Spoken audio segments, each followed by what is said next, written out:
కనిగిరి నుంచి 4 సార్లు ఎమ్మెల్యేగా పోటీ చేసిన ఉగ్ర నరసింహారెడ్డి 2 సార్లు గెలుపు జెండా పాతారు. నియోజకవర్గంలో తనకంటూ ఓ ప్రత్యేక స్థానం సంపాదించుకున్న ఆయన కనిగిరిలో టీడీపీకి పెద్ద దిక్కుగా నిలిచారా? 2 సార్లు ఎమ్మెల్యేగా గెలిచిన నరసింహారెడ్డి 2 సార్లు అధికార పార్టీ ఎమ్మెల్యేగా నియోజకవర్గంలో తనదైన మార్క్ రాజకీయాలు చేస్తున్నారా? ఇంతకీ నరసింహారెడ్డి గురించి నియోజకవర్గ ప్రజలు ఏమనుకుంటున్నారు? Watch the story.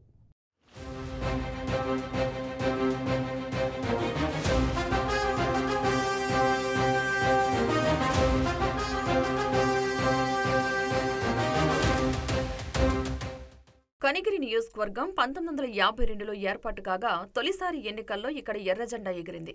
ఆ తర్వాత కాంగ్రెస్ కి అడ్డాగా మారగా టీడీపీ ఆవిర్భావం తర్వాత పసుపు జెండాని కూడా ఆదరించారు కనిగిరి నియోజకవర్గ ప్రజలు. రాష్ట్ర విభజన నేపథ్యంలో జరిగిన 2014 ఎన్నికల్లో టీడీపీ కనిగిరిలో పాగా వేసింది. ముక్కు ఉగ్ర నరసింహారెడ్డి కాంగ్రెస్ పార్టీ నుంచి రాజకీయ రంగ ప్రవేశం చేసి ఆ పార్టీ నుంచి 2009 ఎన్నికల్లో పోటీ చేసి విజయం సాధించారు. 2014 ఎన్నికల్లో హస్తం పార్టీకి ప్రజాదరణ కరువు అవడంతో ఆ ఎన్నికల్లో ఉగ్ర నరసింహారెడ్డి కూడా ఓటమి చవిచూడక తప్పలేదు. 2019 ఎన్నికల ముందు పసుపు కండువా కప్పుకున్న నరసింహారెడ్డి ఆ ఎన్నికల్లో టీడీపీ అభ్యర్థిగా పోటీ చేసి పరాజయం పాలయ్యారు. 2024 ఎన్నికల్లో మరోసారి టీడీపీ అధిష్టానం నరసింహారెడ్డికే టికెట్ కేటాయించింది.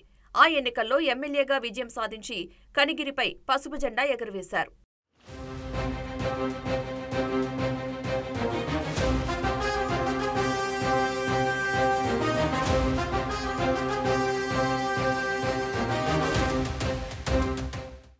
నరసింహారెడ్డి 2009, 2024 ఎన్నికల్లో విజయం సాధించడం ఆయనకు కలిసొచ్చిన అంశాలని చెప్పవచ్చు.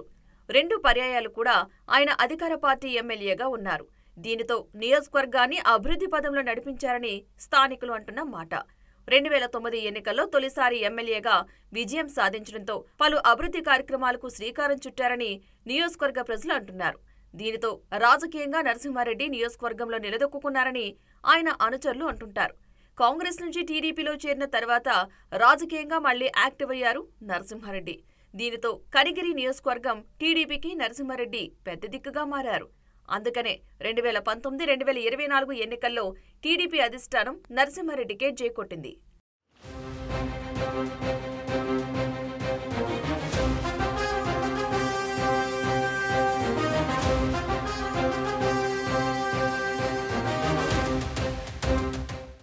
కనిగిరి నియోజకవర్గంపై నరసింహారెడ్డి పూర్తి స్థాయిలో పట్టు సాధించారని ఆయన అనుచర గణం అంటుంది.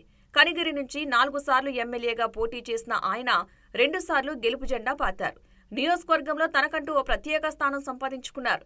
పార్టీ నాయకులను కలుపుకుని పోతారనే టాక్ ఉంది. పలు అభివృద్ధి కార్యక్రమాలకు శ్రీకారం చుట్టారని, తాగునీరు అందించడంలో కీలక పాత్ర పోషించారని స్థానికులు అంటున్నారు. నియోజకవర్గంలో అభివృద్ధి, మరోపక్క పార్టీ నేతలతో సఖ్యత నరసింహారెడ్డిని కనిగిరిలో తిరుగులేని శక్తిగా మార్చాయన్నది పార్టీ వర్గాల్లో వినిపించే మాట. ఇదిలా ఉంటే వైసీపీ గ్రూప్ తగాదాలు నరసింహారెడ్డికి కలిసొచ్చాయని అంటారు నియోజకవర్గ ప్రజలు. 2 సార్లు ఎమ్మెల్యేగా గెలిచిన నరసింహారెడ్డి 2 సార్లు అధికార పార్టీ ఎమ్మెల్యేగా నియోజకవర్గంలో తనదైన మార్క్ రాజకీయాలు చేసుకుంటూ ముందుకెళ్తున్నారు. నియోజకవర్గాన్ని మున్ముందు ఎలా అభివృద్ధి చేస్తారో చూడాలి.